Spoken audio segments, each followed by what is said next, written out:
অস্বাভাবিক কারণের জন্যই বা কারণের ব্যাখ্যাটা চেয়ে আমি কিন্তু শ্রদ্ধার সাথে আমার বিসিবির প্রেসিডেন্ট মহোদয়ের চিঠি পাঠিয়েছি।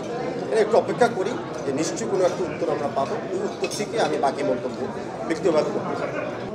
আমাদের বাংলাদেশে আমাদের নারীরা তো আমাদের গর্বের বিষয়, বিশেষ করে ফুটবল জগৎ। তারপরে আমরা যত ভাবনা বা চিন্তা করেছিলাম আমার নারী ফুটবল দলকে নিয়ে, আমার নারী ফুটবল দল তার চেয়ে অনেক বেশি এগিয়ে গেছে। তাই আমরা আজকে ফর্মালি নারী ফুটবলটাকে আরও জাগ্রত করার জন্য এবং বিশেষ করে নারীদেরকে ফুটবলে আরও অন্তর্ভুক্ত করার জন্য আজকে আমাদের 2025-2028 ফিফা বিএফএফ উইমেন্স স্ট্র্যাটেজিটা লঞ্চ করেছি। এই স্ট্র্যাটেজিতে মূলত হলো ভবিষ্যৎ দিনগুলোতে আমাদের দল এবং আমাদের খেলোয়াড়রা কীভাবে পারফরমেন্স করবে এবং নতুন নতুন পাইপলাইনে যে খেলোয়াড়রা আসতে চান বা ট্যালেন্ট হান্ট করে আমরা খেলোয়াড়দেরকে আর খুঁজে বার করতে চাই, তাদেরকে কীভাবে আমরা প্রশিক্ষণের মাধ্যমে রাখতে পারি। আর সেকেন্ড পার্টটা হবে যে আলটিমেটলি প্রফেশনাল জায়গাটা কীভাবে আমরা তৈরি করতে পারবো। বর্তমানে সিন্স বাংলাদেশে নারী লিগ নাই, কোনো উইমেন্স ক্লাব কম্পিটিশন হয় না, যে জায়গাতে আমরা একটু সীমিত হয়ে গেছি ফুটবল। তাই আমাদের স্ট্র্যাটেজি একটা বড় অংশ হবে কীভাবে আমরা ক্লাব পর্যায়ে নারীদেরকে নিয়ে যেতে পারি। আলটিমেটলি পেশাদারিত্বতে দিন নারীদের আসতে পারে, কারণ ফুটবলে বর্তমানে ক্লাব না থাকাতে ফুল পেশা হিসাবে নারীরা ফুটবলকে এখন বাছাই করতে পারছে। আমাদের বর্তমান যে প্ল্যানটা আমরা করেছি এখানে অধিক অংশ অর্থ দিয়ে সহযোগিতা করতেছে ফিফা। তার ভিতরে অনেক টেকনিক্যাল সাপোর্টও ফিফা দিবে। নর্মালি কিন্তু ফিফার টেকনিক্যাল সাপোর্ট হলো কোচিং স্টাফ থেকে এবং কিছু কিছু টেকনিক্যাল স্টাফরাও চলে আসে। কারণ আমরা বাংলাদেশের প্রেক্ষাপট বিবেচনা করে আমরা রিকোয়েস্ট করেছি যে স্পোর্টস সায়েন্সে যেমন আমাদের ফিজিওথেরাপিস্ট, রিহ্যাবিলিটেশন সেন্টার, ডক্টরস, বিশেষ করে নারী কেন্দ্রিক এইসব অ্যাসিস্ট্যান্ট যেন আমরা পাই, আমাদের স্ট্র্যাটেজিতে সেটাও কিন্তু ডেভেলপ করা হচ্ছে। তার সাথে অনেক সময় আমরা দেখেছি যে নারীরা অনলাইনে বিশেষ করে সাইবার বুলিংয়ের ভিকটিমস হয়। তা আমরা যেন সেই ধরনের এগেনস্ট সাইবার বুলিং বা যে কোনো নিরাপত্তা বিষয়তে আমরা সহযোগিতা করতে পারি, সেই পার্টটাও আমরা বাংলাদেশের সরকারেরও সহযোগিতা নিব এবং ফিফারও আমরা সহযোগিতা নিব।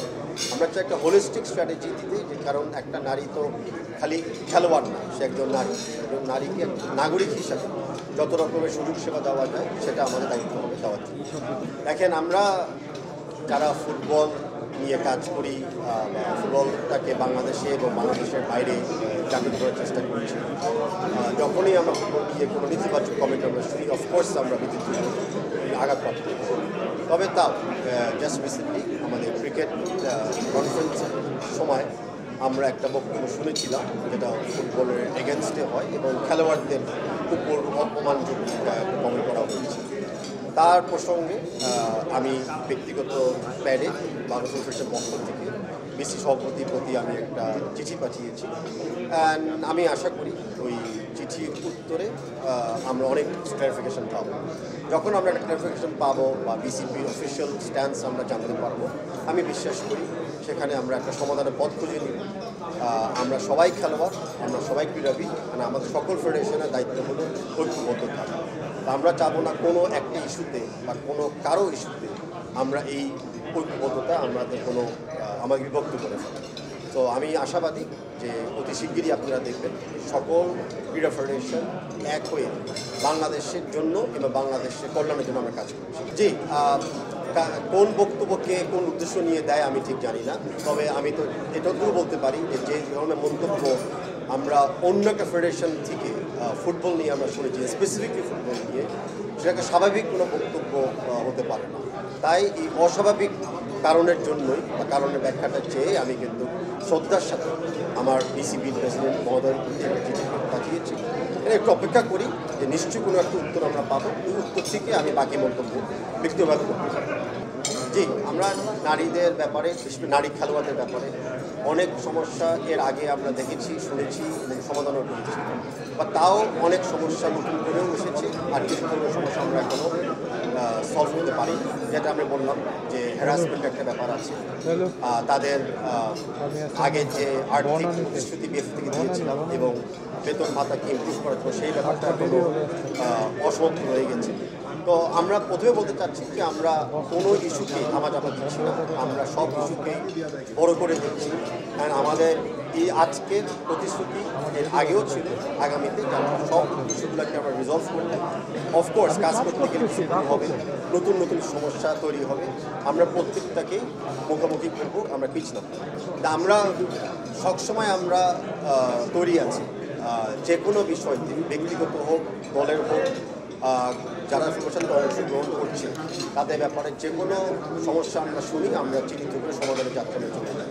আমরা অনেক সময় প্রাইভেটলি তদন্ত করি, অনেক সময় যদি মনে করি ক্রিমিনাল অফেন্স হয়ে গেছে সেটা আমরা সরকারের যে আইন শৃঙ্খলা রক্ষাকারী বাহিনী আছে তাদেরও আমরা সহযোগিতা আমরা নিই। কিন্তু ফুটবল অঙ্গল থেকে যদি কেউ হ্যারাসড হয়, যদি কেউ ভিক্টিমাইজড হয়, ফুটবল ফেডারেশন কখনো চুপ থাকবে না, পিছিয়ে আমরা থাকবো না।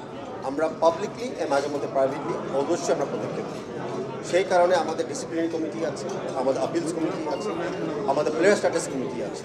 তিনটা কমিটি কিন্তু হলো ইন্ডিপেন্ডেন্ট বাংলাদেশ ফুটবল ফেডারেশনের কর্তৃপক্ষ দিচ্ছে। তো বিশেষ করে যদি আমাদের প্রেসিডেন্টের বিপক্ষে, যেমন আমার বিপক্ষে যদি কোনো অভিযোগ আছে, তিনটা ইন্ডিপেন্ডেন্ট কমিটি আছে সেগুলোকে বিশ্লেষণ করে দেখার জন্য আগামী পদক্ষেপ নেওয়ার জন্য।